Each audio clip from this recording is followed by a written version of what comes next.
that occurs. So these are all these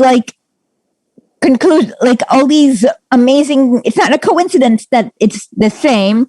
It's just that we have a society that is structured around making sure the guy who owns the manufacturing processes or factories makes the most money. And with that in mind, compare the reason why we were trying this is that it shows you how when the Democrats play 12-dimensional chess, it's because they have a different purpose. And you'll see. And you just have to know who our czar is, which is the question I will ask. Who's America's czar? And it's not Biden. And with that, I hope you enjoy this pre-tape with my sister. And I forgot. We also talk about minimum wage. And I love the way Lenin defines minimum wage. And this is in England. And we should start defining minimum wage in the way Lenin defines it, because it makes the ridiculousness of the $15 minimum wage even worse. So with that, enjoy the pre-tape, and we'll be back after to take questions, comments, rants, whatever else that we need. Welcome to Sundays with Lenin. And today we have a very special guest, my sister, Smita. Say hi to everyone. Hello, everyone. So, how are you doing? Pretty good. And have you ever read Lenin before? I don't think I've read Lenin before. Okay, so Marx. Okay, so Lenin, I know you have read Marx because I think you were 15 when you brought home the Communist Manifesto. And I thought it was pretty funny, actually. Yeah. Marx is hilarious, but Lenin is even 100 times funnier than Karl Marx. No, so did he write in Russian? Well, he wrote in every language. This is the funniest part. So what happened is that the Tsar exiled him, and he had to be for trying to overthrow him. So he was in Munich in his apartment, and all he did was write really angry letters to the editor to every newspaper. And he spoke, he spoke English, German, French, and Russian. Wow. So, in fact, if you look at his notes, sometimes it's in Russian, and then he goes some German words, and then more Russian. How long did he live in Munich for? A long time, because he was in exile, he was kicked out of Russia for a while. Yeah. And then the funniest part is, because you know how your advisor used to be Russian? My advisor's Russian or Russian, ethnic Russian from Ukraine. Okay, good. The other way would have been. Never mind. Don't worry about it. And thankfully, he's also part Jewish. Mostly Jewish, yeah. Yes, that means he's not. Yeah, he's not. Correct. So, anyways, but you kind of understand how Russians are both. There is a thing about Russian people where each one is very, kind of like Anna Karenina, where each one is very unique, but also very Russian in the same way. Yes, I do. Okay, so Lenin is also both very unique and very Russian in the same way. For example, when he was president, not the president, sorry, when he was the leader of the Soviet Union, he once, for some odd reason, wrote a letter to this random guy in the village, to one Ivanov in the village between the Urals and Kazakhs about a station master's table. And then he sent some random dude 2 letters about returning the pharmacist's bicycle. How did he know that this person took the pharmacist's bicycle? He'd never, somebody sent a complete letter or something, and then it was funny because this British guy was writing about him, and he's like, Lenin would involve, while the war cloud from World War I was looming in the West, Lenin would involve himself, this was during the middle of World War I too, involve himself in the most trivial matters. And then he wrote a letter to this was supposed to be a criticism, like no, it's a joke. No, it's like how the British editor. Yeah, it's about how Lenin's really eccentric. Yeah. And so he was like, okay, let me actually read this. It's really funny. And then there was a time when this lady was wrong on the train. The Bolsheviks tried to sneak him back into Russia, and he was supposed to be hidden. And he was supposed to. There was a lady who said something wrong. I'm not kidding. And then he stopped. He actually came out and started to argue with her. And then the Bolsheviks didn't know how to get him out to stop arguing with some random lady who said something wrong. And he almost gave up his Did he get caught? No, thank God. Yeah. Like I said, you can see. Let me see. Okay, so this is what the British guy says. Thus, in March, Lenin often involved himself with the most trivial affairs. Thus, in March 1918, he asked why the clerk in Moscow's post office are required to work such long hours. Then came a string of complaints at the arbitrary requisitioning of property. In July 1918, as the war clouds gather in the east, he wrote to one Ivanov in a village between Kazan and the Urals. It is. See what I mean by trivial? It is alleged that did he know this guy at all? No, just random guy. Yeah. It is alleged that you have requisitioned some writing materials like pens and papers, including a table belonging to a station master. Return these objects at once. History, unfortunately, does not record the fate of the station master's table, nor that of the bicycle belonging to the pharmacist at Zoblin, which called for 2 letters from the solicitous Lenin. So you can see how that's he's not doing it because he's controlling everything in Russia, but he's just Russian. And he's just getting annoyed by certain types of things, and so he just kind of tells the truth about it. Yeah, exactly. That's always what Lenin does. But with Lenin, what's really creepy is that he has. I'm not just saying this because I like him, but when you read all his collected works, you realize that he so far has never been wrong, and he's also. It still applies to modern day. Sometimes when I have to change, basically, if I take the word Duma and change it to Congress and Cadets to Democratic Party. And so what were the parties then? Cadets and... Okay, so there was the Black Hundreds. Those were the far right czarist thugs. There were the Octobrists and the rightists who were landlords. And Cadets are constitutional Democrats or the Democratic Party. But then he was part of the Russian Social Democratic Party, but they were banned because the Tsar, because it was basically a fake Duma, and the Tsar didn't really want an actual opposition. The Tsar just basically wanted sort of a dictatorship or whatever. He wanted a fake Yes Men Duma. Yeah. Okay. Well, actually, Lenin also wrote about a Yes Men Duma, but wasn't that Tsar actually cousins with the British king or something like that? His wife was the daughter of Queen Victoria. Yeah. But I think he was also he was.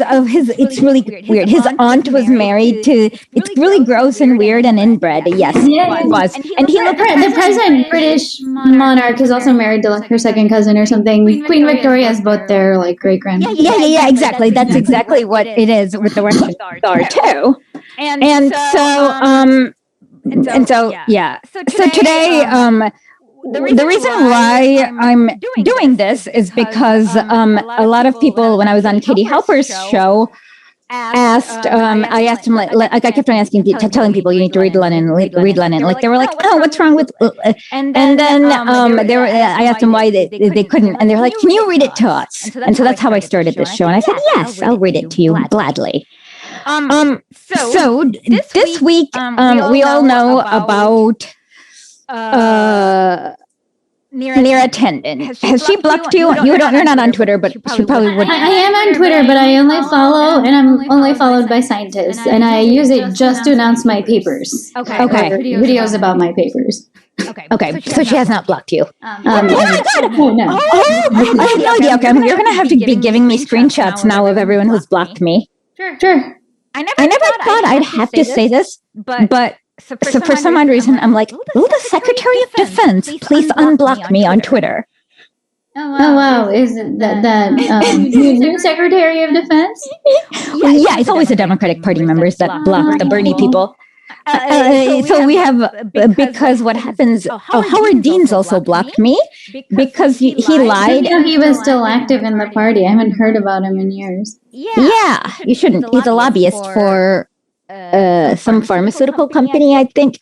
But he blocked me because he lied and said his brother died in Vietnam. And his brother did not die in Vietnam. He died as a tourist in Laos. And I thought, so like, I mean, it's a different, complete tourist, by the way. But it's still like, it's misleading to tell people your brother died in Vietnam, as in, right? Then people would assume it has to do with the war. Exactly. I mean, his brother probably. It depends a little bit on the context, but in the general context, I think it's the Vietnam War.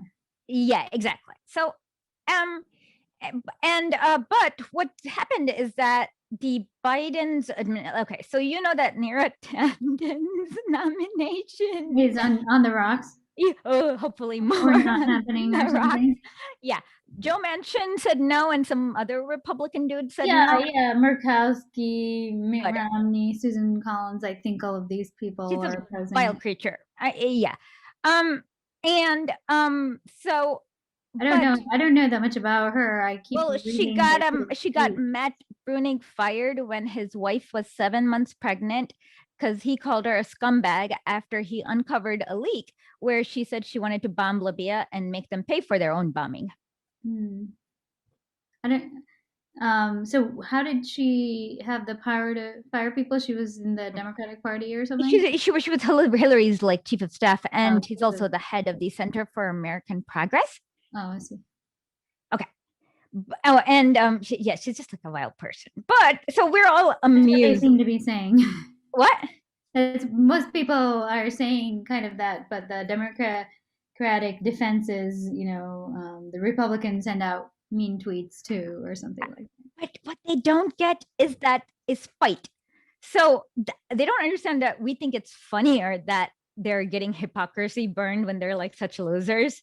So saying that just kind of makes it funnier, as opposed to like, I don't care. I didn't think it's even. I'm so they don't understand people hating her. Like, yeah. So there's like nothing on principle you can argue. And the funny thing is that this is a mistake that a lot of liberals do, because they've never fought for anything or actually don't have principles. They always like try to trick you into doing something. So let me give you an example. About 2 years ago, in the World Cup 3 years ago in the World Cup semifinals, football. You mean soccer? Football, soccer. We had the England versus Croatia. And as an Indian, you know the principle, right? Like, you can't support England ever. I mean, come on, are you going to support England? Like, yeah, I mean, probably in that matchup, I would support Croatia because I don't know, Croatia. Exactly. Yeah, but this guy, British, like the underdog or something, whatever it is. Okay, and they also didn't do a master, whatever, in India, and they didn't colonize. So this British guy who's a liberal tried to like, I don't know, argue with me about this. And he said, you're supporting Croatia? And it's like, yes. And he's like, did you know what they did on World War II? It's like, I don't care, because you guys have colonized India for years. And you know what? You've also like starved us, because I know this because my uncles who were born before World War II are 5'2". Well, my uncles who were born after independence are 5'6" and 5'7". So that's malnourishment. And I also know that you guys have, well, the Queen has the Kohinoor diamond. Oh, yeah, that's for sure. They look totally different. The members of our extended family that were born before World War II have very small stature. And the stature, like, just randomly gets bigger right after. Because the British leave and don't do an intentional starvation inside of India, right? Yeah. So then he tried to do this thing where he tried to get a technicality. He's like, well, the British team has more racially diverse people. Like we have like Africans. And I'm like, that's big. Then it made me really mad. And I was like, that's because you guys engaged in the transatlantic slave trade and Croatia didn't. And because you tried to trick me, I'm going to double, triple support Croatia and I'm going to learn the national anthem too. Do you know the national anthem of It's a joke, Croatia? Smita. Yeah, Janet, I thought that was funny if you actually did, because you know a lot of things about Eastern Europe that people don't expect. yeah, sorry. But yeah, I don't know the Croatian national anthem, but I was just joking about that one because I said I extra supported Croatia because this British person tried to trick me into supporting Britain, and it made me mad. So that's the kind of thing that liberals don't understand is other people have principles as dumb as you think. So it's kind of like the same pattern, and So what do you think is the difference between them and the conservatives right now? how about Lenin actually explains it really well in the piece we're gonna read Oh, actually. okay. Yeah. We're gonna read actually let's read the cadets and the Octobrists. Okay, Um send me a link on the chat. yep, I'm sending you a link on the chat of the cadets and the Octobrists, which he explains what the difference is. Oh, looking for The Octobrists are those okay. I got it. Well, actually, Lenin I always explains things. Notorious cabinet crisis and the election of a new chairman of the State Duma have provided additional material on the social nature and political significance of the Cadet and Octobrist parties. For the 100th or 1,000th time, the Russian liberal saved the mark. That's his comment. What does save the mark mean? Because he says he's making fun of the Russian liberal. So he's like, save this like slogan is what he's trying to say. The Russian liberal bourgeoisie has shown its true color from the daily press and from the preceding issue of Zvezda. Zvezda, yeah. Yeah, So, the Russian knows what these colors the are. reader. The reader knows what these colors are. It may not be superfluous, however, to sum up some of these conclusions in the view of the fact that the cadet press, which is the most widely circulated, willingly thunders against Octobrists, but is very loath to deal with the results of the cadets' own actions. I also, yeah, that sounds like the press now. Yeah, exactly. Yeah, right. But I also think the fact that the word thunders is in quotes is also correct, right? That's kind of what they do against the Republicans now, right? Just kind of Yeah, exactly. like go on and on the air, but not really anything. Exactly. Okay. So just so you know, wretch means speech, but go ahead. Let us recall the behavior of the Party of People's Freedom during the elections of the new chairman of the State Duma. New chairman of the State Duma is like the Speaker of the House. Yeah. Oh, okay. On March 21st, Rec, is that how I say that? Sure. I think it's wretch because it's Russian. Okay. In March 21st, Rech hastened to report the People's Freedom Group has decided to vote for M. Alexeyenko if he's nominated for the post of chairman of the State Duma. If, however, Rodyanko is nominated, the group will vote against him. The Constitutional Democrats offer their services to the left Octobrists, but that is not all. The leading article. So wait a second. Which one of these was an Octobrist? Rodyanko was. Yeah. Radzianko is the Octobrist. So if he's left for an Octobrist, then that would be like Mitt Romney or somebody. No, it would be like Mitt Romney if he had like, I don't know, murdered 1,000 peasants. Okay, something like that. But well, basically nobody that's actually on the left, but is sort of somewhat in the middle compared to some other people or something. Exactly. Okay, but that's not all. Oh, so they actually were going to vote for this guy instead of their maybe a more liberal person. The leading article in the Wretch is the same day declares that Alexeyenko is universally respected and tries to deal with the matter from the standpoint of the entire State Duma. If it says the right support the nominee of the majority of Octobrists. And what about Rodyanko? He's an Octobrist too, I think. So they're trying to do the lesser of evil here. The lesser of evil. Well, let me just double check. Wait a second. So Alexienko is actually the Mitt Romney, and Rodzienko is like Trump or something. No. Hold on. Let me check on this one. So okay, it's funny. Anytime like Lenin mocks somebody, it ends up on Wikipedia for okay, no, yeah, oh my god. In 1905, Rodzienko had been one of the founders and leaders of the Octobrist party. Okay. They're both Octobrists. Yeah, I know they're both. I'm just wondering which is more. So what makes Alexienko more tolerable? Because he didn't mow down peasants on Bloody Sunday. Oh, okay.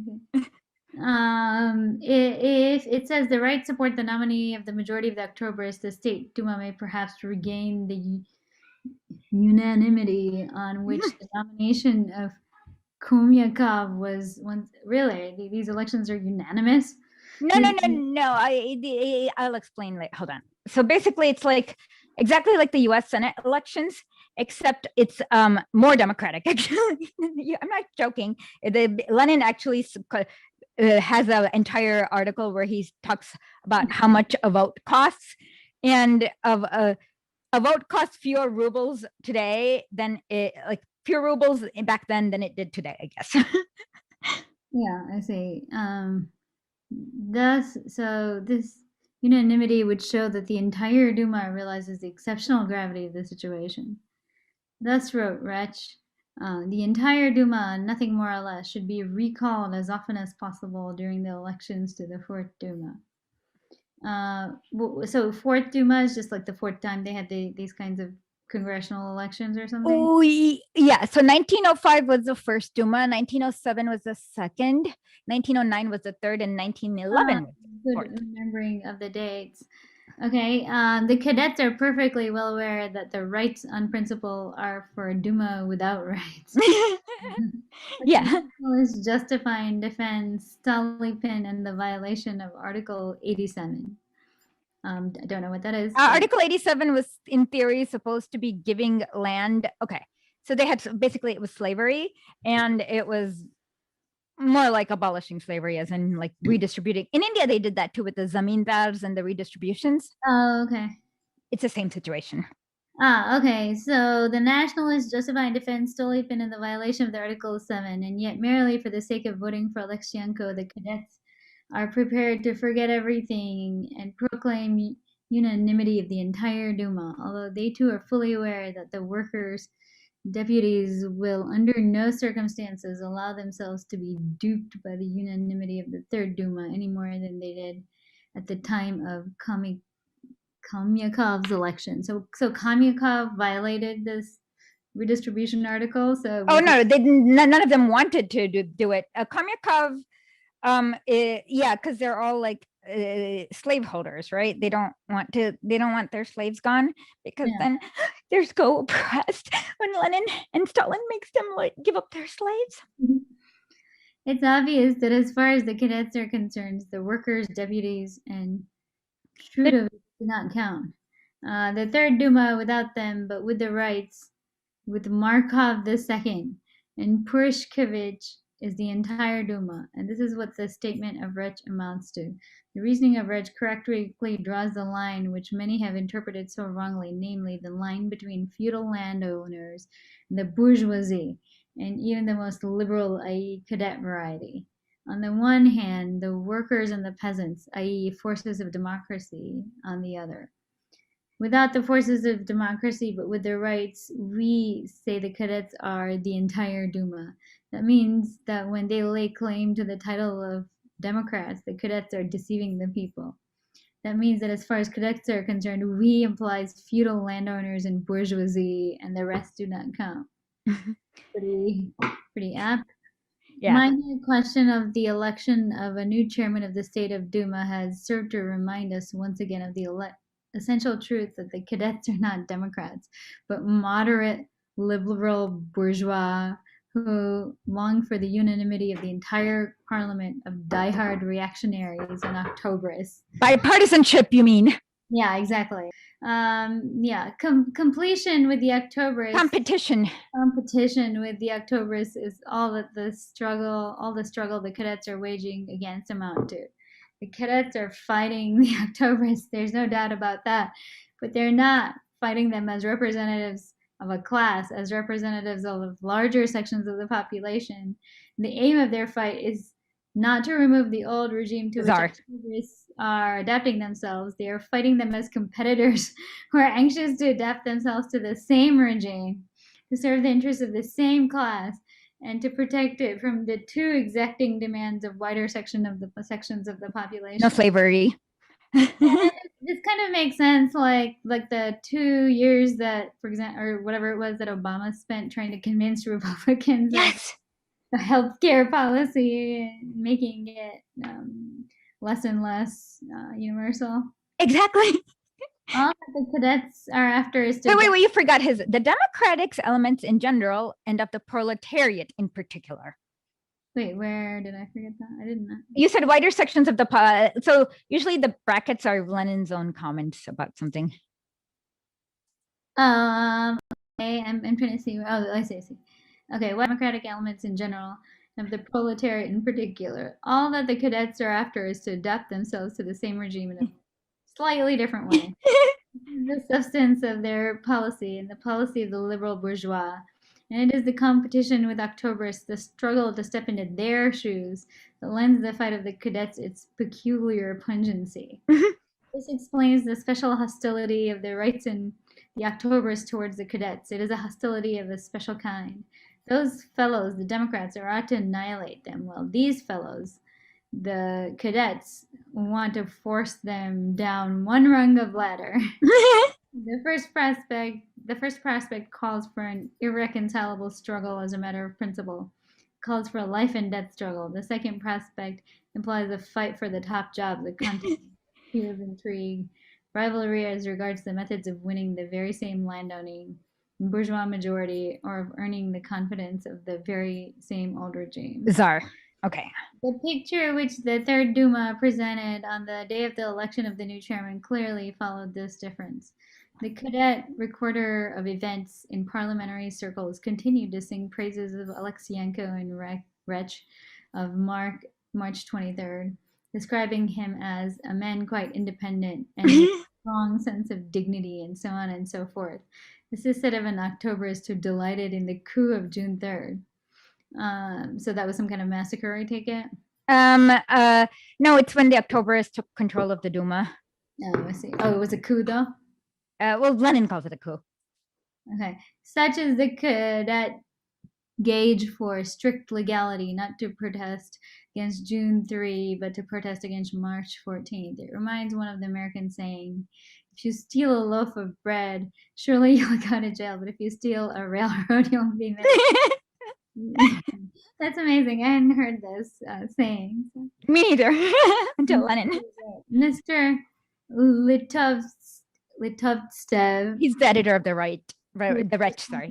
For the In Parliamentary Circles column in the Wretch, on March 23rd, wrote that the left Octobrists and cadets spent a good half of the day worrying. What if he decides to accept? Meaning Rodzianko, who pretended that he was declining the nomination. How could the struggle between the cadets and their opponents help being sharp when the matter revolves around a question so close and so directly affecting the entire Third Duma? Namely, what if Rodzianko decides to accept? I don't understand why that's so worrisome. There's an election, right? No. Okay. They were like wondering if like you saw. I bet you've seen the same exact stupid headline, like, oh, will like Susan Rice accept the nomination to whatever crappy position? And that's usually just to like test it out as to how it feels with the and you know that there's no way she's going to say no, because the fact that they're putting it in this newspaper means they're just like kind of testing it out, right? So nomination to what? To become the head of the chairman of the Duma, like the speaker of the House. There an election deciding that? No, the election's over. Now it's the chairman of the Duma inside the Duma, like the speaker. You know how after the Yeah, American but there's still an election for that. Like Nancy Pelosi yeah, got. yeah, yeah. That's what they're No, I talking understand, Dan, but so they don't even want him nominated. Okay, I get it. So they don't want the Republicans to nominate, I don't know, Mitch McConnell or something instead of somebody else. Um, so Rodchenko did decide to accept. What happened at the elections was that the rights and nationalists roared with laughter and applauded for all they were worth, while the left Octobrists and cadets maintained stubborn, systematic silence. They about. Oh were no, no, no! What? Oh my God, this is even worse. Okay, okay, I know exactly what happened. Hold on. They okay. tried to pipe. Okay, Rudzianko. They tried to pipe him. And trick the Octobrists in like okay, you know about the Pied Piper strategy. Rodchenko was an Octoberist, right? They're both Octobrists, but they thought that if the cadets pretended to like nominate Rodzianko, like who's like really like far to the right, like it's literally the Pied Piper strategy that Hillary tried. And then the cadets Piper strategy. oh you don't okay, the Pied Piper strategy is where Hillary would like pump Trump in the primaries to get the least acceptable Oh, okay, okay. the most right wing. It's in WikiLeaks. It's Yeah, it, okay. So I don't understand why the Octoberists would do that. They're the no, most. no, October didn't do that. Okay, Mr. Litzisov, who is like the editor of Reich, decided to. Okay, so let's actually okay. With the picture which the present and they clearly show the difference. The cadet recorder of events in parliamentary. Okay. So I'll just read this part again. Mr. Lidovsev, who's responsible in the parliamentary circles column Reg on March 23rd, wrote that the left Octoberists and cadets spent a good half of the day worrying what if he decides to accept, meaning Rodchenko, who pretended that he was declining the nomination. How could this struggle between cadets and their opponents help being sharp when the matter revolves around a question so close and directly affecting the entire Duma, namely, what if Rodchenko decides to accept? Rodchenko did decide to accept. What happened at the elections was the right and nationalists roared with laughter and applauded for all they were worth, while the left Octobers and cadets maintained a systematic silence. They were beaten at their own game. They could not rejoice, and they were forced to maintain silence.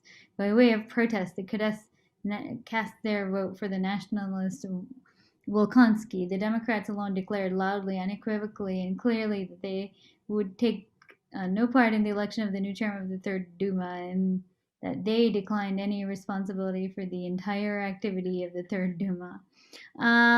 Okay, so who are the nationalists, by the way? Oh, it's probably not. I don't know.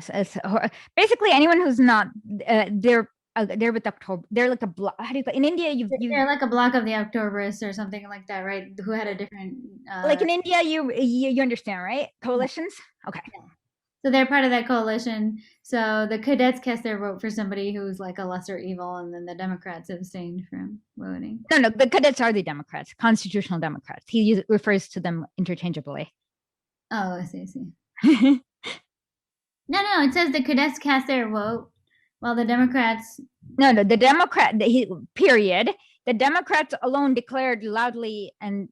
No, no, it says that by way of protest, the cadets cast their vote. Oh, you did. You're right. You're right. Never mind. Yeah, so I think I'm right. I think the people he's calling Democrats are further to the left. Allegedly. Okay. Um, On the day of the elections, at the 86th sitting of the Duma, the only ones who spoke in the contest between the competitors were Rodchenko, the head of the Third Duma, Bulat, and Voilishnikov. The rest were silent. Voilishnikov, speaking on behalf of all members of his group, correctly pointed out that the cadets, due to the peculiar nature of their political position, have always placed all their hopes in alliances inside the Duma, and he ridiculed them as gullible liberals. The cadets' political position and its peculiar nature are to be explained by the class character of this party. It is an anti-democratic bourgeois liberal party, and that is why they are always place all their hopes in alliances inside the Duma. This is true in two senses. First, in the sense of contrasting what is going on inside the Duma with what is going on outside it. And secondly, in the sense it refers to alliances among those social elements, those classes which represent the entire Third Duma. In connection with the election of Rodchenko, which signified a victory for the nationalists, Only the workers' deputies and The the Social Democrats, Lenin's party.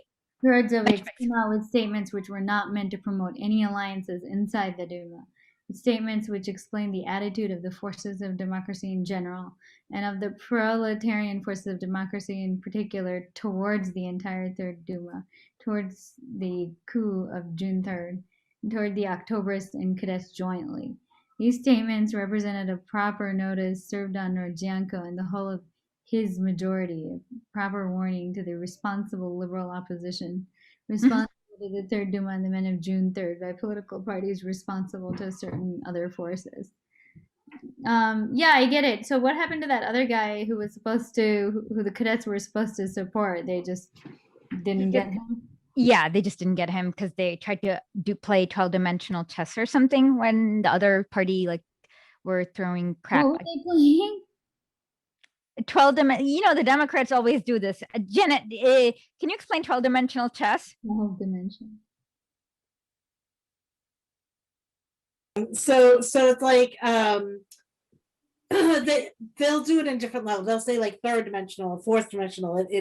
The more dimensions you add on, it's the more tricky you're being. It's almost like saying you can outthink them. Like you play chess in the way that you can see the whole game on the first move. But usually they can't.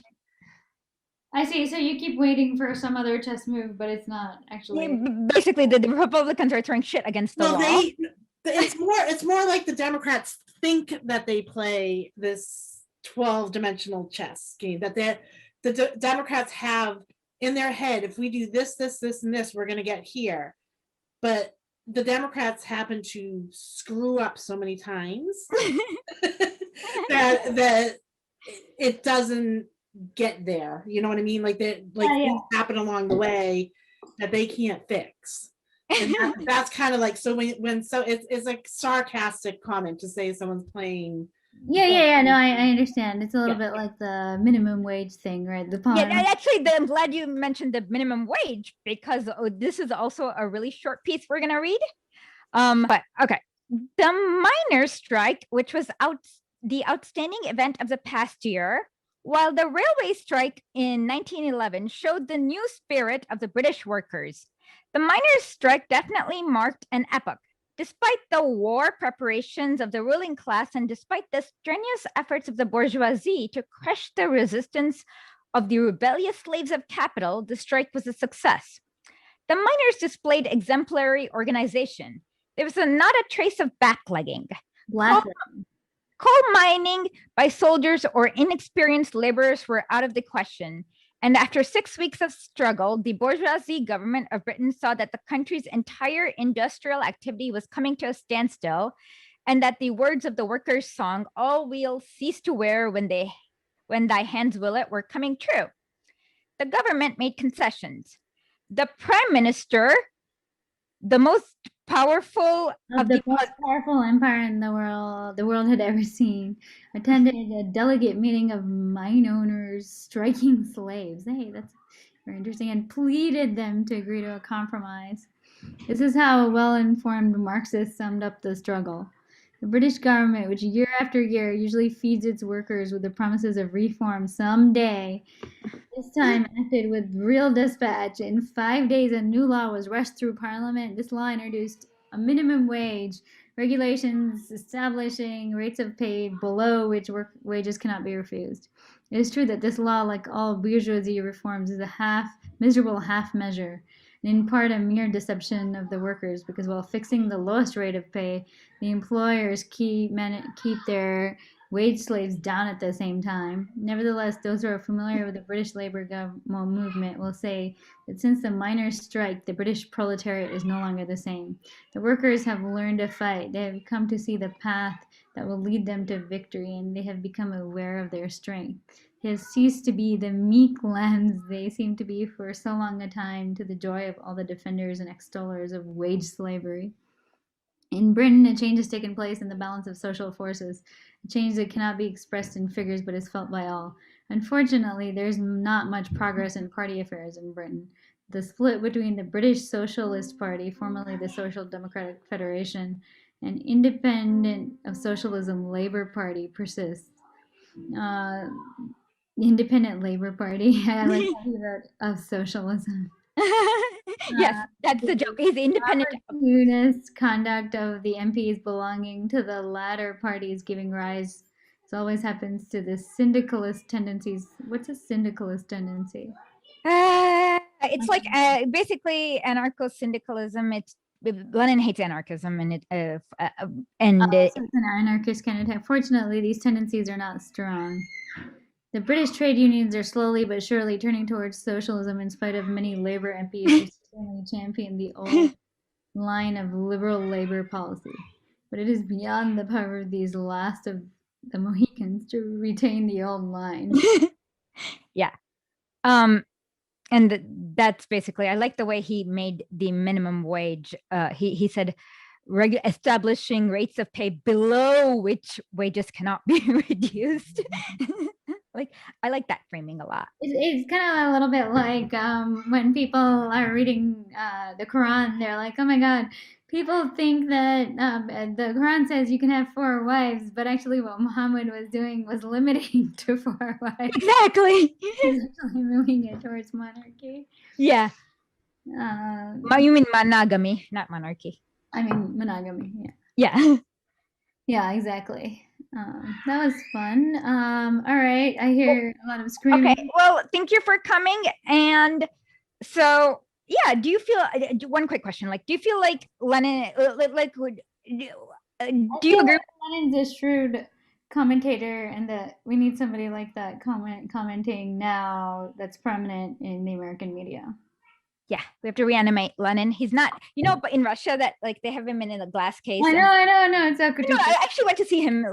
It's great. Except you're like I said with last week, when you look at him, you're like, can he wake up? And then they'll send you away. And actually somebody got arrested last year for sprinkling holy water on him to like, wake up. So they actually have to deal with people who do that constently when they come to the. It's their fault for like doing all that preservation. No, that was an accident. So Lenin died sometime in January, and but basically what happened is that like they had all these like delegates all over the world wanted to come, like people from India, China, and they decided to like put up the burial later, and then by then it was like a year later, and then they figured out how to permanently preserve him. Wow, that's an incredible story. All right. Okay, bye.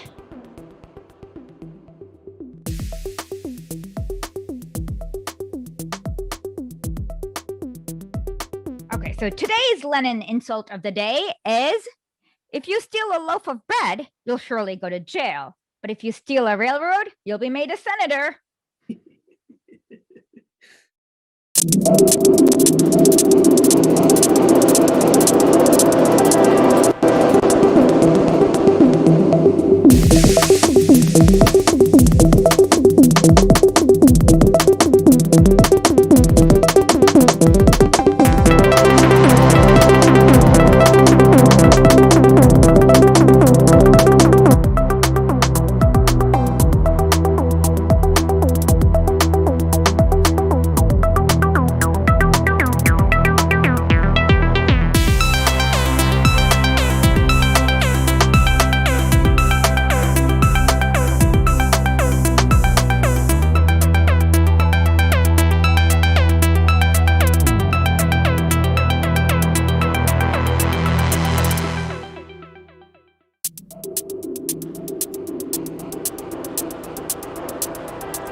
Okay, well, I hope you enjoyed these 2 very relevant pieces by Lenin. And like I said, my favorite is the way he defined minimum wage.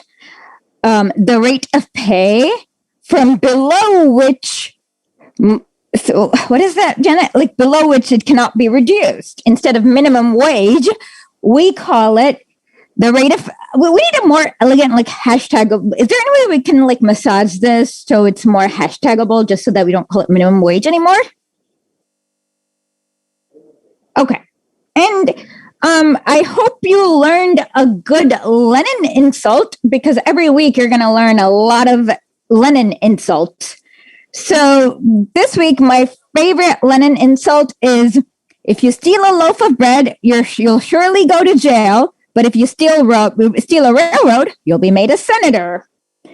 And the cool thing about using Lenin insults is you can take these exactly as a meme and just, we even give you the Lenin insult meme.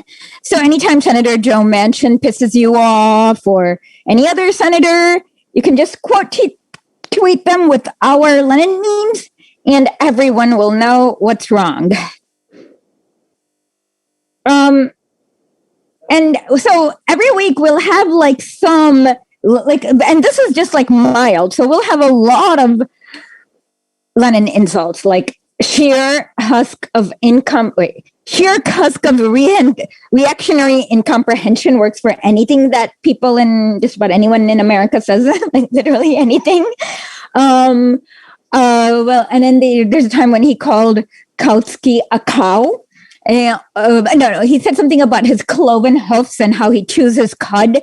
And once he even said that, oh my God, this is like such, instead of word salad, he said, did you chew on this paper all night? Because like, that's how we describe word salad. And I believe he's the first man to use mayonnaise as an insult. So with that, I take any questions you have. Anyone with questions?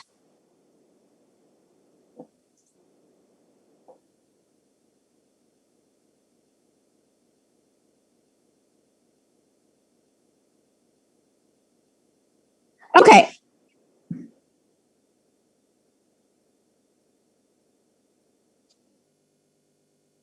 Okay. Okay, now? Okay. Are we still on live? Okay, let me just quickly, in that case, just give me just 1 minute to talk about next week. And what I really am trying to explain to US Americans or whoever you guys are is that your education system designed by genocidal slaveholders does not teach you everything you need to know. In fact, you don't know anything because you've been educated by genocidal slaveholders. Just remember that anytime. Like and it's like, so for example, like Lenin explained all these little things to you and me, because I didn't know this before I read Lenin. And so imagine the fight, instead of minimum wage, we called it, what is it? Rate of pay below which the employer cannot reduce it. Like that is different because then we're talking about slave wages and not slave wages. And then we have a different conversation. But they rigged the game by even calling it minimum wage. And we're not even aware of this because what I say is that the beast is not so beastly when you are in the belly. And so you've never been let out of the belly, so you don't know how beastly the beast is. And the more you know, the more beastly it gets. And finally, if you understand one thing, it is to understand that the Democratic Party will not change. They needed a revolution to get rid of the Octrobrists and the Cadets. So literally anyone who tells you otherwise is wrong because, like I said, if you're going to listen to somebody about winning on the left and being pro-people, do you listen to the losers, aka people who didn't do a revolution, or are you going to listen to the 5 people? There's literally been 5 countries, or 6 maybe at most, that actually was able to do this. And what is the second problem is that a lot of Americans have this idea of object permanence.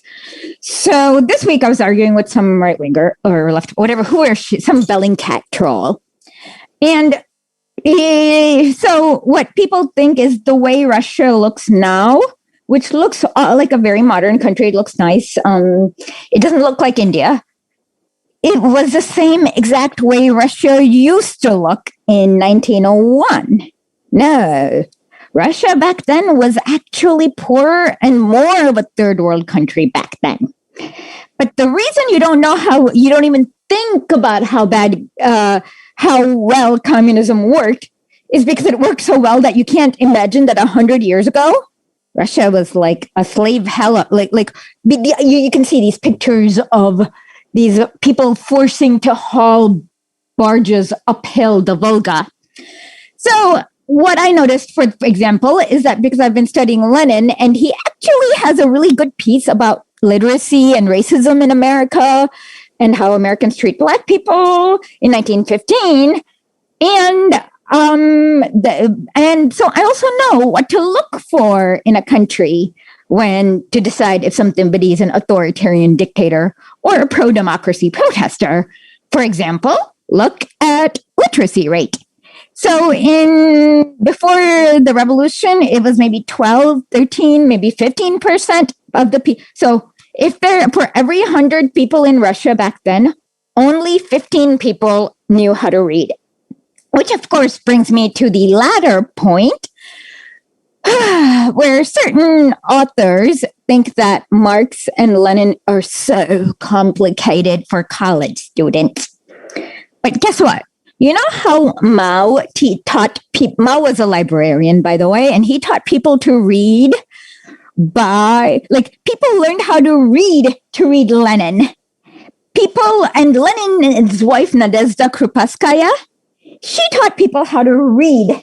And then people learned how to, if you didn't know your ABCDs, these people learned how to read ABCD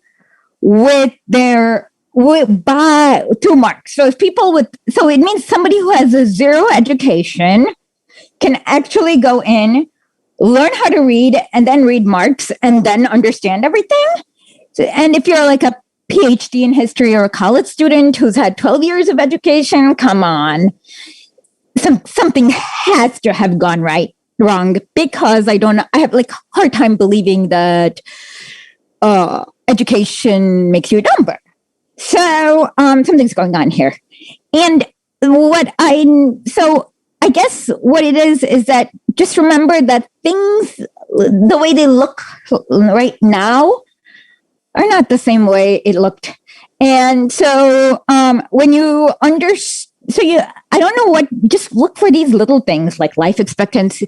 These are the things that they can't lie about. Life expectancy, child literacy. Literacy means children. Okay. If children are going to school, then 15 years later, you're going to have when they grow up to be adults, you're going to have a pretty high literacy rate. When children are working in coal mines, on the other hand, 15 years later or whatever, they're not going to be literate. So you need to be able to look at, because every parent wants to send their kid to school. The only reason they don't send their kids to school is A, if they're too poor, that they have to make their child work, or two, if there are no schools available where they live and they can't leave. And so then literacy rate can become a big proxy to figuring out how many children are working as slaves, for example. And it's like they don't teach you this kind of analysis. And finally, most of you, it seems like everyone's like, I don't know how to tell you what you don't know until you read Lenin. And sorry for this lecture, but come on. I've had to, there are people opining about things when they don't know the meaning. So it's kind of like that. By the way, what I want to do is if you have like a reactionary friend or a family member you want to nominate for me to read, somebody who's never read Lenin before. Remember, Lenin's not hard to understand because he writes for people who don't know how to read. So if you know how to read, you should be 10 steps ahead of anyone. So don't be nervous. There's like so much ego and things, and you have to learn how to think bigger than yourself. Who cares if you come on screen and you look dumb? I don't. You can clip this for the anarchists to own me on the internet, and I don't care. I don't mind. See, I just created you a perfect 30-second clip or 5-second clip to own me on the Twitter. I just created that on purpose. And I don't care. See, because I'm thinking about something bigger. And it's the same way. So if you have a reactionary, and you know what's really secret? It's actually much easier to convert a reactionary into a communist than a liberal. Yes, you'll find it. I'll show you. So please, if you have somebody you'd like to nominate, tweet at either Janet or I with saying like, it could be like, my uncle is awkward and here's his email, or anyone, because I want to get ordinary people reading Lenin, because that's exactly how we even understand the problem. Like, we can't solve a problem we can't understand. So each week, I'm going to try to do something, have an ordinary person just read Lenin. And hopefully from there, we can whet people's appetites and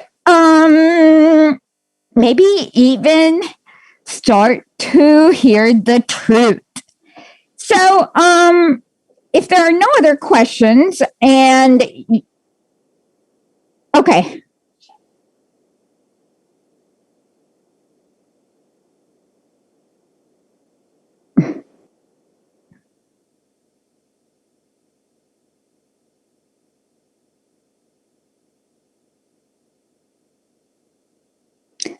I actually don't know the answer to this question.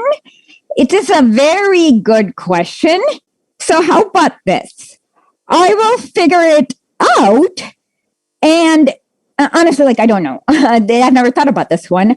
I will figure this out and let you know next week. Wow, I love questions that I don't know the answer. You need to like make more questions like this where I'm like, I don't know the answer, because those are tough questions and good questions.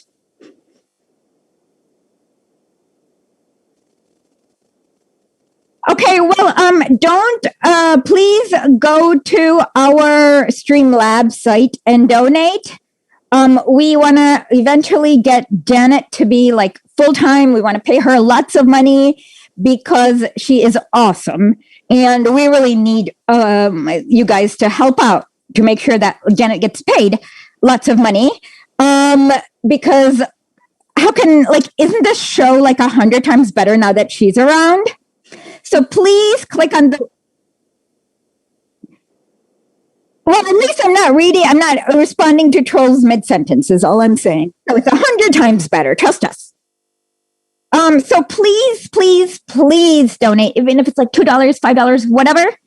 And and also tell your friends about it. Because you know what? When you're reading Lenin, all those like big names that follow me, those blue checks will never retweet me because they're like, oh my God, what if like Joseph McCarthy reanimates himself and sends me to the McCarthy gulag? Or where did he send people who were, do you know where, Jana?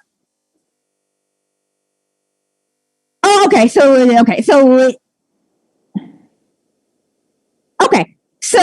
Oh yeah, Charlie Chaplin was deep. You know that they deported Charlie Chaplin in the Red Scare?